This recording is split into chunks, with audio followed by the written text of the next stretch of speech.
മിനിഞ്ഞാന്ന് വരെയും ഞാൻ പതിവ് പോലെ എന്നെ കോണ്ടാക്ട് ചെയ്യുകയും ആവശ്യമുള്ളത് ഞാൻ കൊടുക്കുകയൊക്കെ ചെയ്തിട്ട് ഒരു വ്യക്തിയാണ്, ഒരു അമ്മയാണ് ഞാൻ മിനിഞ്ഞാന്ന് വരെയും. പിന്നെ എന്താണ് ഇവിടെ സംഭവിച്ചെന്ന് എനിക്കറിയില്ല. എനിക്കും പറയാനുണ്ടെങ്കിൽ അത് പറഞ്ഞു കഴിഞ്ഞാൽ ഇവിടെ അങ്ങും തീരത്തില്ല. അങ്ങനെ രേണുസുധിയുടെ പുതിയൊരു വീഡിയോ കൂടെ വന്നിരിക്കുകയാണ്. ഈ ഒരു വീഡിയോയ്ക്കകത്ത് പുള്ളിക്കാരത്തി കുറച്ച് കാര്യങ്ങളൊക്കെ എക്സ്പ്ലെയിൻ ചെയ്യുന്നുണ്ട്. എന്തായാലും കയ്യിൽ നിന്ന് പോയി, അത് നമുക്ക് എല്ലാവർക്കും മനസ്സിലായി. ഇനി അത് ഒരിക്കലും തിരിച്ചു പിടിക്കാനായിട്ട് പറ്റത്തില്ല. രേണുവിനി എത്ര കടന്ന് മെഴുകിയാലും അത് നടക്കാൻ പോകുന്നില്ല. എന്തായാലും നമുക്ക് വിഷയത്തിനകത്തോട്ട് വരാം. ഈ വീഡിയോയ്ക്കകത്ത് പുള്ളിക്കാരത്തി പറയുന്നുണ്ട്, കല്യാണം കഴിഞ്ഞതിന് ശേഷവും ഞാൻ ഒരുപാട് അനുഭവിച്ചിട്ടുണ്ട്. പിന്നെ ഇങ്ങനെ ഒരു മകനുണ്ട് എന്ന് അറിഞ്ഞിട്ടാണ് ഞാൻ സുധിയുടെ ലൈഫിലോട്ട് പോയത്. അത് മാത്രമല്ല വേറൊരു കാര്യം പറയുന്നുണ്ട്, സുധിയുടെ മുൻഭാര്യയായിട്ടുള്ള ആൾക്കാരൊക്കെ ഈ പറയുന്ന കിച്ചുവിനെ അടിച്ചിട്ടുണ്ട്, അതിനെപ്പറ്റിയൊന്നും പറയുന്നില്ല. പിന്നെ ഞാൻ പറയാൻ തുടങ്ങിക്കഴിഞ്ഞാൽ ഇവിടെ ഒന്നും നിൽക്കത്തില്ല എന്നൊക്കെ ആണ് രേണു പറയുന്നത്. നിങ്ങൾക്ക് ഒരു കാര്യം നിങ്ങൾക്ക് ഈ ഒരു വീഡിയോ കാണുമ്പോൾ മനസ്സിലാവും. ഇത്രയും നാൾ ആ ഒരു പയ്യൻ എന്തുകൊണ്ടാണ് മിണ്ടായിരുന്നതെന്ന് വെച്ച് കഴിഞ്ഞാൽ അവനെ ഭീഷണിപ്പെടുത്തുമായിരുന്നു. അവൻ്റെ ഡ്രഗ് കേസും പിന്നെ വേറെ അത് ഇത് മറ്റേ മറിച്ചതും എല്ലാം കൂടെ പറഞ്ഞ് ആ ചെറുക്കനെ വീർപ്പ് മുട്ടിച്ച് ഭീഷണിപ്പെടുത്തുമായിരുന്നു. അപ്പോൾ അതിൻ്റെ പേരിലാണ് ഈ ചെറുക്കൻ ഇത്രയും നാൾ വാ തുറക്കാതിരുന്നത്. എന്തായാലും അവൻ്റെ കാര്യങ്ങൾ അവൻ ജനങ്ങളുടെ അടുത്ത് വന്ന് പറഞ്ഞതിന് ശേഷം ഇനി ഇവർക്ക് ഒന്നും ചെയ്യാൻ പറ്റത്തില്ല, അവനെ മനസ്സിലായില്ലേ? അതുകൊണ്ട് പല നാടകങ്ങളും നോക്കുന്നുണ്ട്. എന്തിന്? മെനഞ്ഞാന്ന് വരെ കിച്ചുവിന് പൈസ അയച്ചു കൊടുത്തിട്ടുണ്ട്. പിന്നെ എങ്ങനെയാണ് കിച്ചു ഇങ്ങനെ മാറിയെന്ന് ഇവർക്ക് അറിയത്തില്ലെന്ന്. ഇതൊരു തരം മാനിപ്പുലേഷനാണ്. വേറൊരു സ്ത്രീയുണ്ട്, ആ സ്ത്രീയാണ് ഇത് മാനിപ്പുലേറ്റ് ചെയ്തിരിക്കുന്നത് എന്നൊക്കെയാണ്. ഇവിടെ ഒരു മനുഷ്യരും മാനിപ്പുലേറ്റ് ചെയ്തിട്ടില്ല. അവൻ്റെ മനസ്സിൽ തോന്നുന്ന കാര്യങ്ങളാണ് അവൻ പറഞ്ഞിരിക്കുന്നത്. എന്തായാലും നമുക്ക് രേണുവിൻ്റെ വീഡിയോ ഒന്ന് കാണാം. ഒരുപാട് പേര് എന്നെ വിളിച്ച് ഇന്നലെ എൻ്റെ വീഡിയോ കണ്ടിട്ട്, ഞാനിപ്പോഴും ദുബായി തന്നെയാണ്, ഒരുപാട് നല്ല ആൾക്കാരെന്നെ വിളിച്ച് ഞാൻ ഓക്കെ ആണോ എന്ന് ചോദിച്ചാൽ ഞാൻ ഓക്കെയാണ്. ഞാനിങ്ങനെ ചിന്തിച്ച് ഈ പ്രശ്നങ്ങൾക്കെല്ലാം മൂല കാരണം എന്താണെന്ന്. ഇപ്പോഴീ പുതിയതായിട്ട് വന്ന പ്രശ്നം. ഇത് പുതിയതായിട്ട് വന്ന പ്രശ്നമൊന്നുമല്ല. അവൻ വർഷങ്ങളായിട്ട് നിങ്ങളുടെ വീട്ടിൽ അവിടെ താമസിക്കുന്ന സമയത്ത് അവൻ അനുഭവിച്ച കാര്യങ്ങളാവും വന്ന് ജനങ്ങളുടെ അടുത്ത് പറഞ്ഞിരിക്കുന്നത്. ഇതിനി വളച്ചൊടിച്ച് ഇനി ബാക്കിയുള്ളവരുടെ പെടലേക്ക് കൊണ്ടുപോയിക്കല്ലേ. രേണു ഒരു കാര്യം മനസ്സിലാക്കുക, നിങ്ങൾ നിങ്ങളുടെ കുടുംബക്കാരുമാണ് അവൻ്റെ അടുത്തും അവൻ്റെ ഈ പറയുന്ന സുധിയുടെ കുടുംബക്കാരുടെ അടുത്തും ഇങ്ങനെയുള്ള പ്രവർത്തികൾ ചെയ്തിരിക്കുന്നത്. അതുകൊണ്ട് നിങ്ങൾ ആദ്യം നന്നാവാൻ നോക്ക്. നിങ്ങളിത് വന്നിരുന്ന് വളച്ചൊടിച്ച് യൂട്യൂബർമാരുടെ പേരിൽ കൊണ്ടുവന്നിടും, അല്ലെങ്കിൽ വേറെ ആരെങ്കിലും പേരിൽ കൊണ്ടുവന്നിടും. അതായത് നമ്മളെല്ലാവരും കൂടി ഇവരെ മാനിപ്പുലേറ്റ് ചെയ്ത് ഇവക്ക് ഈ പറയുന്ന രേണുവിന് അഗെയിൻസ്റ്റ് ആയിട്ട് വീഡിയോ ചെയ്യിപ്പിച്ചു. മനസ്സിലായില്ലേ? ആ ഒരു സാധനമാണ് ഇവിടെ കൊണ്ടുവരാനായിട്ട് നോക്കുന്നത്. ഞാൻ FB പോസ്റ്റ് കണ്ടത്, നിരവധി പെണ്ണുങ്ങളെയും ആണുങ്ങളെയും തകർക്കുന്നൊരു സ്ത്രീ, പ്രത്യേകിച്ച് എന്നെ കരുവാക്കിക്കൊണ്ട് എന്നെ ടാർഗറ്റ് ചെയ്യുന്നൊരു സ്ത്രീ, അവരുടെ പോസ്റ്റാണ് കണ്ടത്. നിങ്ങൾ പലരും കണ്ടു കാണും. അത് കണ്ടപ്പോൾ എനിക്ക് ഏകദേശമൊക്കെ മനസ്സിലായി. എനിക്ക് മനസ്സിലാവുന്നില്ല ആരെ പറ്റിയാണ് പറയുന്നതെന്ന്. എന്നാലും എൻ്റെ ഒരു ഊഹം ഞാൻ പറയാം. ഇവർ ഉദ്ദേശിക്കുന്നത് ഷഫീന ബീവിയെ പറ്റിയിട്ടാണോ എന്ന് എനിക്കറിയത്തില്ല. പക്ഷേ ആകെ തന്നെ ഞാനൊരു കാര്യം പറയാം. എൻ്റെ ഒരു അറിവിൽ, അതായത് ഇന്നലെ കിച്ചുവിൻ്റെ വീഡിയോ ഇറങ്ങുന്ന സമയം വരെ ആ പറയുന്ന ഷഫീന ബീവി ഈ കിച്ചുവിനെ വരെ തെറി വിളിച്ച് വീഡിയോ ഇട്ടിട്ടുണ്ട്. അതായത് കിച്ചുവിൻ്റെ കൂട്ടുകാരും വന്ന് യൂട്യൂബേഴ്സിനെ തെറി വിളിക്കുന്നൊരു വീഡിയോ ഉണ്ട്, അറിയാമല്ലോ. അപ്പോൾ കിച്ചുവിന് അഗെയിൻസ്റ്റ് ആയിട്ടാണ് വീഡിയോ ഇട്ടത്, ഞങ്ങളെല്ലാവരും ഉൾപ്പെടെ. അപ്പം ഒരു കാരണവശാലും വെറുതെ അനാവശ്യമായിട്ട് അവരുടെ കാര്യം ഇതിനകത്തോട്ട് കൊണ്ടുവന്ന് ഇടേണ്ട ആവശ്യമില്ല. ഇതെന്തായാലും അവർ പേര് പറഞ്ഞിട്ടില്ല, പക്ഷേ എന്നാലും ഞാൻ മുൻകൂറായിട്ട് പറയുന്നതാണ്. എനിക്ക് കുറേ ആൾക്കാർക്ക് മേ ബി ഡൗട്ട് വരും. ഇത് ശരിക്കും എന്താണെന്നറിയോ? രേണുവിൻ്റെ കയ്യിൽ നിന്ന് സംഭവങ്ങൾ മൊത്തം പോയി. രേണുവിന് ഇനി പിടിച്ച് നിൽക്കാനായിട്ട് പറ്റത്തില്ല. അപ്പം രേണു മാക്സിമം കള്ളത്തരങ്ങളും മാക്സിമം അഭിനയങ്ങളും എല്ലാം നടത്തുവാണ്. കാര്യം കഴിഞ്ഞ സ്റ്റോറി ഉണ്ടായിരുന്നല്ലോ, അതായത് ഇന്ന് രാവിലെ ഞാൻ ആ വീഡിയോ ഇട്ടിട്ടുണ്ടായിരുന്നു. ആ വീഡിയോ സ്റ്റോറിയായിട്ട് ഷെയർ ചെയ്തിട്ട് അതിൻ്റെ തൊട്ടപ്പുറത്ത് പുള്ളിക്കാരത്തി ഷെയർ ചെയ്യുന്നത് എന്തുവാ? സബ്സ്ക്രിപ്ഷനെ പറ്റിയിട്ടാണ്. നിങ്ങൾക്ക് എൻ്റെ എക്സ്ക്ലൂസീവ് കണ്ടന്റ് കാണണമെങ്കിൽ സബ്സ്ക്രൈബ് ചെയ്യുന്നു പറഞ്ഞിട്ട് ഇട്ടേക്കുന്നത്. ഒന്നും പറയാനില്ല രേണു. രേണു ഇനിയും എന്തിനായി വന്നിരുന്ന നാടകം കളിക്കുന്നത്? പലതവണ ഞാൻ പറഞ്ഞിട്ടുണ്ട്, ഒരു നാൾ നിങ്ങളുടെ കള്ളത്തരങ്ങൾ വെളിയിൽ വരും, ഒരു നാൾ ആ ഒരു പയ്യൻ റിയാക്ട് ചെയ്യുമെന്ന് ഞാൻ പലതവണ എൻ്റെ വീഡിയോയ്ക്കകത്ത് പറഞ്ഞിട്ടുണ്ട്. എന്തായാലും അത് ഇവിടെ സംഭവിച്ചിരിക്കുകയാണ്, അത്രയേ ഉള്ളൂ. ഇനി കിട്ടിയതും കൊണ്ട് മിണ്ടാതിരിക്കുക. മാനിപ്പുലേറ്റിങ്ങും അതുപോലെ ഒന്നും പറയാനില്ല. എനിക്ക് ആരോടും ഒരു പിണക്കോ പരിഭവങ്ങളോ ഒന്നുമില്ല. ഞാനൊന്നും എല്ലാം ഒന്നും പറഞ്ഞിട്ടില്ല. എനിക്ക് പറയാൻ തുടങ്ങിക്കഴിഞ്ഞാൽ ഇതിവിടെ അങ്ങും തീരത്തില്ല. അയ്യോ, എന്ത് ഭീഷണിപ്പെടുത്തുന്നത്? ധൈര്യമായിട്ട് പറ. ഇനി പറയാൻ ഇനി ഒന്നുമില്ല. അവനെല്ലാം വന്ന് പറഞ്ഞു. ഒരാൾ മരിച്ചു, അതായത് അവൻ്റെ സ്വന്തം അച്ഛൻ മരിച്ചു കിടക്കുന്ന സമയത്ത് പോലും തങ്കച്ചൻ, അതായത് ഈ നിങ്ങളുടെ അച്ഛനായിട്ടുള്ള വ്യക്തി തങ്കച്ചൻ വരെ 1 ലക്ഷം രൂപ അടിച്ചു മാറ്റാൻ ശ്രമിച്ച കഥ വരെ അവൻ വന്ന് വിളിച്ച് പറഞ്ഞു. ഇനി ഇതിൽ കൂടുതൽ ഒന്നുമില്ല പറയാനായിട്ട്. അതുകൊണ്ട് ധൈര്യമായിട്ട് അങ്ങ് പറഞ്ഞോ. ഇവിടെ ആർക്കും പേടിയൊന്നുമില്ല. അവനെ ഇതൊക്കെ പറഞ്ഞിട്ട് ഭീഷണിപ്പെടുത്താനുള്ളൊരു ചിന്ത ഉണ്ടെങ്കിൽ അത് കൈവച്ചിരുന്നാൽ മതി. അറിയുന്നവർക്ക് അറിയാം. ഞാൻ ഒരുപാട് അനുഭവിച്ചിട്ട് തന്നെയാണ് ഇവിടെ നിൽക്കുന്നതും, ചേട്ടനുള്ളപ്പോഴും ചേട്ടൻ മരിച്ചപ്പോഴും എല്ലാം. ഞാൻ ചോദിക്കട്ടെ, സുധിയുടെ ലൈഫേ ആക്ച്വലി ഫെയിലിയർ ആയിരുന്നു. സുധി മുന്നേ കല്യാണം കഴിച്ചിട്ടുണ്ട്.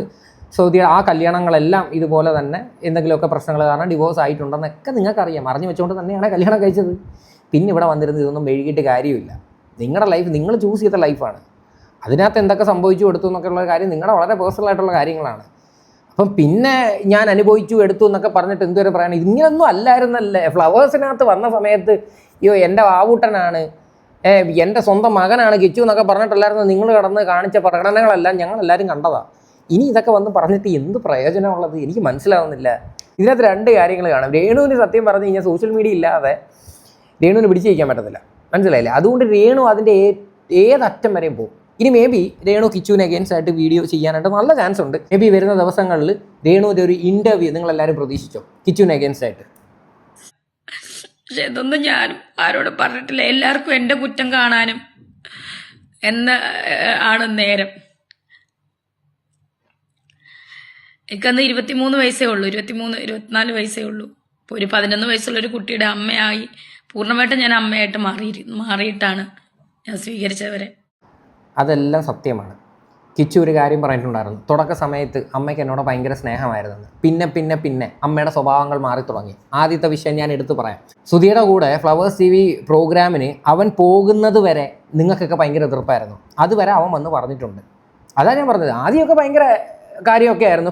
പിന്നെയാണ് നിങ്ങളുടെ എല്ലാവരുടെയും ക്യാരക്ടർ മാറി തുടങ്ങിയത്. അതുകൊണ്ടാണ് അവൻ ആ വീട്ടിൽ വന്ന് നിൽക്കാത്തത്. ഇതിപ്പോൾ നമ്മുടെ കേരളത്തിൽ അറിയാത്തവർ വളരെ ചുരുക്കമാണ്. ഇനി രേണു ആരെയാണ് പറഞ്ഞ് കൺവിൻസ് ചെയ്യാനായിട്ട് ശ്രമിക്കുന്നത്? ജനങ്ങളെയാണോ അതോ നിങ്ങളുടെ കുറേ അന്ധത ബാധിച്ച ആരാധകരെയാണോ? അതാരും ഓർക്കുന്നില്ല. ഇന്നീ നിമിഷം വരെ എൻ്റെ കൈ കൊണ്ട് ഞാൻ ഉപദ്രവിച്ചിട്ടില്ല. അങ്ങനെ ഉപദ്രവിച്ചവരുമുണ്ട്, ഇതിനകത്ത് വന്ന ആൾക്കാരിൽ ഉപദ്രവിച്ചവരുമുണ്ട്. ആ കുട്ടിയെ കഥകൾ ഞാൻ കേട്ടിട്ടുണ്ട് ചേട്ടൻ്റെ വായിൽ തന്നെ. ഞാൻ പറഞ്ഞത് അതൊക്കെ സത്യമായിരിക്കും, ഉപദ്രവിച്ചൊക്കെ കാണും. അതുകൊണ്ട് തന്നെയാണ് അവൻ വിഷമിച്ച് സങ്കടപ്പെട്ട് ഓരോ കാര്യങ്ങൾ പറയുന്നത്, മനസ്സിലായില്ലേ? അതായത് അവൻ്റെ മാനസികാവസ്ഥയാണ് അവൻ ഷെയർ ചെയ്തിരിക്കുന്നത്. അവൻ ഒരു റൂമിനകത്ത് കഥ പടച്ച് കിടന്ന് കരയുകയും അതിനകത്ത് ഗെയിമും കളിച്ച് അവൻ ആ ഒരു മുറിക്കകത്ത് തന്നെ ഒതുങ്ങി കൂടുക എന്നൊക്കെ പറയുമ്പം ചെറുപ്രായത്തിൽ അവൻ അനുഭവിച്ച മെൻ്റൽ ട്രോമ എന്ത് മാത്രമായിരിക്കും? അതും പോരാത്തതിന് ഈ രേണുവിനെക്കാട്ടി മുന്നേ വന്ന ആൾക്കാരുടെ ഭാഗത്തു നിന്നും ഒരുപാട് മോശം അനുഭവങ്ങൾ നേരിട്ടു എന്നും പറയുന്നുണ്ട്. പല ആൾക്കാരും പറയുന്നുണ്ട്, നമ്മൾ കണ്ടിട്ടില്ല. പക്ഷെ അങ്ങനെയൊക്കെ ഉണ്ടായിട്ടുണ്ടെങ്കിൽ ആ പയ്യൻ്റെ മാനസികാവസ്ഥയാണ് ഇവിടെ മനസ്സിലാക്കേണ്ടത്, മനസ്സിലായില്ലേ? രേണു വന്നിരുന്ന് ഭയങ്കര പുണ്യാളത്തി ചമയുന്നൊരു പരിപാടി ഉണ്ടല്ലോ, അതങ്ങ് നിർത്തുന്നേ നല്ലത്. നിങ്ങളുടെ ഭാഗത്ത് നല്ല മിസ്റ്റേക്ക് ഉണ്ട്, നിങ്ങളുടെ തങ്കച്ചൻ്റെ ഉൾപ്പെടെ സകലമാന വേറെയും ഭാഗത്ത് മിസ്റ്റേക്ക് ഉണ്ട്. അവൻ അവകാശപ്പെട്ട വീട്ടിലാണ് നിങ്ങളെല്ലാവരും കയറി കിടക്കുന്നത്. അവന് യാതൊരുവിധ വിലയും കൊടുക്കാതെ അവനെ അകറ്റി മാറ്റി നിർത്തിയിട്ടു. ഞാൻ ഇന്ന് വരെ അങ്ങനൊന്നും ചെയ്തിട്ടില്ല. പിന്നെ എന്താണ് എന്നെ കുറ്റപ്പെടുത്തി എനിക്കറിയില്ല. അപ്പം IFB ആ പോസ്റ്റ് കണ്ടപ്പോൾ, ആ ഫോട്ടോ കണ്ടപ്പോൾ എനിക്ക് മനസ്സിലായി ആരാണ് എവിടെയാണ് പ്രശ്നം ഉണ്ടാക്കിയെന്ന്, മാനിപ്പുലേറ്റ് ചെയ്യിപ്പിച്ചെന്ന്. ഈ സ്ത്രീ പറയുന്നത് നിങ്ങൾ ശ്രദ്ധിച്ചോ? മാനിപ്പുലേറ്റ് ചെയ്യിപ്പിച്ചു എന്ന്. എന്തിനാ മാനിപ്പുലേറ്റ് ചെയ്യുന്നത്? അവൻ്റെ ലൈഫ് സ്റ്റോറിയാണ് ആ ചെറുക്കൻ ഷെയർ ചെയ്തത്. അവിടെ എവിടെയാണോ മാനിപ്പുലേഷൻ നടക്കുന്നത്? നിങ്ങൾക്ക് കോമൺ സെൻസ് എന്ന് പറയുന്ന ഒരു സാധനമില്ലേ? നിങ്ങൾ വീണ്ടും ആരെയും നിങ്ങൾ പൊട്ടന്മാരാക്കാനായിട്ട് ശ്രമിക്കുന്നത്? നിങ്ങളെ സപ്പോർട്ട് ചെയ്യുന്ന കുറേ വിവരം കെട്ട ആൾക്കാർ മേ ബി വിശ്വസിക്കുമായിരിക്കും. അവന് മാനിപ്പുലേറ്റ് ചെയ്യാൻ അവൻ എത്ര വയസ്സ്? അവന് 15 വയസ്സോ അതോ 10 വയസ്സോ? അവന് 10-24 വയസ്സായില്ലേ അവന് ഇനി എന്തോന്ന് മാനിപ്പുലേഷൻ? ആ പയ്യൻ ഒരു ലഹരിക്ക് അടിമയായിരുന്നു. നിങ്ങളുടെയൊക്കെ ഈ സ്വഭാവം കാരണം അവൻ മാനസികമായിട്ട് തകർന്ന് അവൻ ലഹരിക്ക് അടിമയായി മാറി. അവൻ സകല ചരിത്രങ്ങളും അവൻ വന്ന് പറഞ്ഞില്ലേ? ഇതൊക്കെ അവൻ പറയുന്നതിന് മുന്നേ ഞങ്ങൾക്ക് എല്ലാവർക്കും അറിയാവുന്ന കാര്യങ്ങൾ തന്നെയാണ്. പക്ഷെ ഞങ്ങൾ ആരും അത് എവിടെയും വന്ന് പറഞ്ഞിട്ടില്ല. എന്നെ ഇപ്പോഴും സ്നേഹിക്കുന്ന ഒരുപാട് നല്ല ആളുകളുണ്ടെന്ന് അറിഞ്ഞതിന് എനിക്ക് ഒരുപാട് സന്തോഷം. അതാരാടെ ഇതൊക്കെ? ഇത്രയും വിഷയങ്ങൾ നടന്നിട്ടും ഇവരിപ്പോഴും ആരാണ് ഭയങ്കരമായി സ്നേഹിക്കുന്നത്? എനിക്ക് മനസ്സിലാവുന്നില്ല. എൻ്റെ ലൈഫിൽ ഒരു പ്രശ്നം ഇതുവരെ ഉണ്ടായിട്ടില്ല. അതായത് ഇപ്പം ഈ പ്രശ്നം നിങ്ങൾ പ്രശ്നത്തിനാണോ എന്നറിയാവുന്നവരുമായിട്ട് ഞാൻ ഒരു പ്രശ്നം ഉണ്ടാക്കിയിട്ടില്ല. മിനിഞ്ഞാന്ന് വരെയും ഞാൻ പതിവ് പോലെ എന്നെ കോണ്ടാക്ട് ചെയ്യുകയും ആവശ്യമുള്ളത് ഞാൻ കൊടുക്കുകയൊക്കെ ചെയ്തിട്ട് ഒരു വ്യക്തിയാണ് ഒരമ്മ. ഓക്കെ, ഇവിടെ രേണു പറയുന്നുണ്ട് മെനഞ്ഞാന്ന് വരെയും കോണ്ടാക്ട് ചെയ്യും, സംസാരിക്കുക, ആവശ്യമുള്ള പൈസയൊക്കെ അയച്ചു കൊടുത്തിട്ടുണ്ട് എന്ന് പറയുന്നുണ്ട്. ഇതിൻ്റെ ഒരു ക്ലാരിറ്റി കിച്ചു തന്നു കഴിഞ്ഞാൽ വളരെ നന്നായിരിക്കും. കാര്യം അത്രയും നല്ല ടേംസിൽ ഒരു കുഴപ്പവും ഇല്ലായിരിക്കുന്ന ഒരു വ്യക്തി എന്തിനാണ് അങ്ങനെ വന്നൊരു വീഡിയോ ചെയ്യേണ്ട കാര്യം? ഒരിക്കലും ഇല്ല, മനസ്സിലായില്ലേ? അപ്പോൾ ഇതിൻ്റെ പിന്നിൽ വേറെ എന്തോ കാര്യമുണ്ട്. ഇപ്പം ഞാൻ ഒരു കാരണവശാലും ആ ഒരു പയ്യനെ ഞാൻ കുറ്റം പറയുകയോ അവനോട് എനിക്ക് സംശയമൊന്നുമില്ല. പക്ഷേ ഇതിനൊരു പ്രോപ്പർ ക്ലാരിറ്റി തരണം. അതായത് ഇവർ ഇടയ്ക്കിടയ്ക്ക് വിളിച്ചിട്ട് 200 രൂപ കൊടുക്കുന്നു, 300 രൂപ കൊടുക്കുന്നു. ഈ കഥയൊക്കെ നമുക്ക് പണ്ടേ അറിയാവുന്നതാണ്. അപ്പം എന്തിന് ഞാൻ എൻ്റെ ആ കിച്ചുവിൻ്റെ വീഡിയോ റിയാക്ട് ചെയ്ത സമയത്ത് ഞാൻ ചോദിച്ചിട്ടുണ്ടായിരുന്നു, ഒരാളോട് നമുക്ക് താല്പര്യമില്ലെങ്കിൽ പിന്നെ എന്തിനാണ് നമ്മൾ ആ പൈസ മേടിക്കാൻ നിൽക്കണം, പിന്നെ എന്തിനാണ് നമ്മൾ കോൺടാക്ട് ചെയ്യാൻ നിൽക്കണം? ഇതൊക്കെ ഒരു ചോദ്യമാണ് ഈ ഒരു വിഷയത്തിൽ കേട്ടോ. അപ്പം തീർച്ചയായിട്ടും ആ ഒരു കാര്യത്തിൽ കിച്ചു ഒരു ക്ലാരിഫിക്കേഷൻ തന്നാൽ വളരെ നന്നായിരിക്കും. ഞാൻ മിനിഞ്ഞാന്ന് വരെയും പിന്നെ എന്താണ് ഇവിടെ സംഭവിച്ചെന്ന് എനിക്കറിയില്ല. എനിക്കൊന്നും അറിയില്ല. ഒന്നും അറിയത്തില്ലല്ലോ, കൊച്ചു കുട്ടിയല്ലേ, ഒന്നും അറിയത്തില്ല എന്താ ഇവിടെ നടക്കുന്നതെന്ന് ഒന്നും അറിയത്തില്ല. സബ്സ്ക്രിപ്ഷനകത്ത് വീഡിയോ വരാൻ അറിയാം, അതിനകത്ത് ലൈവ് വരാൻ അറിയാം, ഇതൊക്കെ അറിയാം. അല്ലാതെ കുട്ടിക്കൊന്നും അറിയത്തില്ല. ഓക്കെ, അപ്പോൾ സമയം കിട്ടുമ്പോൾ ആരെങ്കിലുമൊക്കെ എന്തെങ്കിലുമൊക്കെ ഒന്ന് പഠിപ്പിച്ചു കൊടുക്കും. Totally I M confused. ഇപ്പം മനസ്സിലായി, ആ ഫോട്ടോ കണ്ടപ്പോൾ എനിക്ക് മനസ്സിലായി മാനിപ്പുലേറ്റിംഗ് ആണെന്ന്. അവരെ സ്വാധീനിച്ചത് എങ്ങനെയാണെന്ന് എനിക്ക് മനസ്സിലായി. അവരെ സ്വാധീനിക്കാനൊന്നുമില്ല. ഞാൻ അറിഞ്ഞ കുറേ കഥകളുണ്ട്. അവരുടെ വീട്ടിൽ പോയ ആൾക്കാരുണ്ട്. അവരൊക്കെ അനുഭവിക്കുന്ന വിഷമമുണ്ടല്ലോ, അവരൊക്കെ ഒന്നും തുറന്ന് പറയാതിരിക്കുക. പറയാൻ നിന്ന് കഴിഞ്ഞാൽ നാണം കെടും. ഇത്രയേ ഞാൻ പറയുന്നുള്ളൂ. അവർ സത്യം ഈ പറയുന്ന സുധിയുടെ അമ്മ ഉൾപ്പെടെ മിണ്ടാതിരിക്കുകയാണ്. അവർ വാ തുറക്കാനായിട്ടൊക്കെ തുടങ്ങിക്കഴിഞ്ഞാൽ രേണു പിന്നെ ഇതൊക്കെ പൂട്ടിക്കെട്ടി അങ്ങ് വിട്ടോ.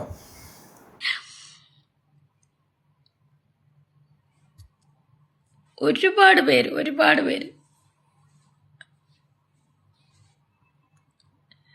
എന്നെ വിളിച്ച് തിരക്കി. ഞാൻ ഓക്കെ ആണോ എന്ന് ചോദിച്ചു. ഇത് എന്നെ നെഗറ്റീവ് അടിക്കുന്നവർക്ക് ഒരു സന്തോഷമായിരിക്കും ഞാൻ ഈ കരയുന്നതൊക്കെ. എനിക്ക് ഒരുപാട് കാര്യം പറയാനുണ്ട്. എൻ്റെ ലൈഫ് സ്റ്റോറി പറഞ്ഞു കഴിഞ്ഞാൽ ബിഫോർ സൂചേട്ടൻ ആൻഡ് ആഫ്റ്റർ സൂചേട്ടൻ, അല്ലെങ്കിൽ ആഫ്റ്റർ സൂചേട്ടൻ ഡെത്തിന് ശേഷമുള്ള ഒരു ജീവിതവും എൻ്റെ ജീവിതവും അതിന് മുന്നുള്ള ജീവിതവും എനിക്കും പറയാനുണ്ടെങ്കിൽ അത് പറഞ്ഞു കഴിഞ്ഞാൽ ഇവിടെ അങ്ങും തീരത്തില്ല. എന്നെക്കൊണ്ട് അതൊന്നും പറയും. ധൈര്യമായിട്ട് പറയണം, മനസ്സിലായ? ജനങ്ങളെല്ലാവരും അറിയണം. നിങ്ങളുടെ ക്യാരക്ടറും നിങ്ങളുടെ കുടുംബക്കാരുടെ ക്യാരക്ടറും ഇവിടെ റിവീലായി. കാര്യം പുള്ളി തെറ്റാതെ അവൻ വന്ന് ഇവിടെ പറഞ്ഞിട്ടുണ്ട്. അതിനകത്ത് കുറേ കാര്യങ്ങൾ അവൻ വിഴുങ്ങിയിട്ടുണ്ട്, അത് അവൻ്റെ മാന്യത വെച്ചിട്ട്. അതുകൊണ്ട് നിങ്ങൾ ധൈര്യമായിട്ട് പ്രതികരിക്കും. അതിൻ്റെ ബാക്കി അവൻ്റെ ഭാഗത്തു നിന്ന് എന്തോന്ന് വെച്ച് കഴിഞ്ഞാൽ അവനും ചെയ്തോളും. അപ്പോൾ ആരായിരിക്കും കൂടുതൽ നാണം കെടാൻ പോകുന്നതെന്നും കൂടി നിങ്ങൾ ചിന്തിച്ചോ. നിങ്ങളും നിങ്ങളുടെ കുടുംബക്കാരും ചെയ്യുന്ന പ്രവൃത്തികൾ മാത്രമാണ് അവ ഇവിടെ വന്ന് സംസാരിച്ചിരിക്കുന്നത്. അല്ലാതെ അവൻ്റെ വീഡിയോയ്ക്കകത്ത് ഞാൻ ഒരു രീതിയിൽ ഒരു മോശമായിട്ടൊരു കാര്യം എനിക്ക് തോന്നിയിട്ടില്ല. അവൻ്റെ കൂട്ടുകാർ പോലും അവനെ ഇപ്പോൾ അടുപ്പിക്കുന്നില്ല, മനസ്സിലായോ? അതായത് അവൻ എന്തുമാത്രം മാനസികമായിട്ട് അവൻ ബുദ്ധിമുട്ടുന്നുണ്ട് ഒന്ന് ആലോചിച്ച് നോക്ക്.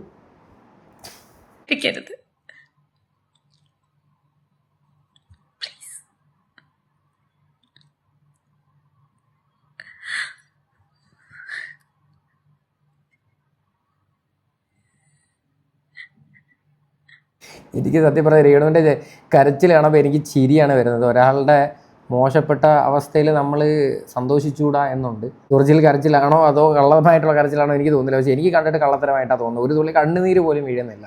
കാര്യം ഈ സ്ത്രീ അത്രത്തോളം അവരുടെ അടുത്ത് ആ ഒരു ക്രൂരത ചെയ്തിട്ടുണ്ട്, ആ ഒരു പയ്യൻ്റെ അടുത്ത് ഉൾപ്പെടാൻ. മനസ്സിലായില്ലേ? ഇനിയെങ്കിലും എനിക്ക് പറയാനുള്ളത്, രേണു തെറ്റുകൾ ചെയ്തിട്ടുണ്ടെങ്കിൽ ആ തെറ്റുകൾ ഏറ്റു പറഞ്ഞ് ആ പയ്യനെ കൂടെ ചേർത്ത് പിടിക്കാൻ പറ്റും, ചേർത്ത് പിടിക്കുക, അത്രയേ ഉള്ളൂ. അല്ലാതെ ചുമ്മാ വന്നിരുന്ന് പിന്നെ പ്രഹസനം കാണിക്കാനും പിന്നെയും കടന്ന് മെഴുകാനും നിൽക്കരുതേ. ഒരു മനുഷ്യരും ഇത് അംഗീകരിക്കത്തില്ല. കാര്യം നിങ്ങൾ കാട്ടിക്കൂട്ടുന്ന പ്രവൃത്തികൾ നിങ്ങൾ ചിന്തിക്കുക. സബ്സ്ക്രിപ്ഷൻ്റെ കാര്യങ്ങൾ ഉൾപ്പെടെ നിങ്ങൾ എന്തൊക്കെ പരിപാടികളാണ് നിങ്ങൾ കാണിച്ചു വെക്കുന്നത് സോഷ്യൽ മീഡിയയിൽ. നിങ്ങളെ സപ്പോർട്ട് ചെയ്യാൻ കുറേ വായി നോക്കികൾ ഇറങ്ങി തിരിച്ചിരിക്കുക.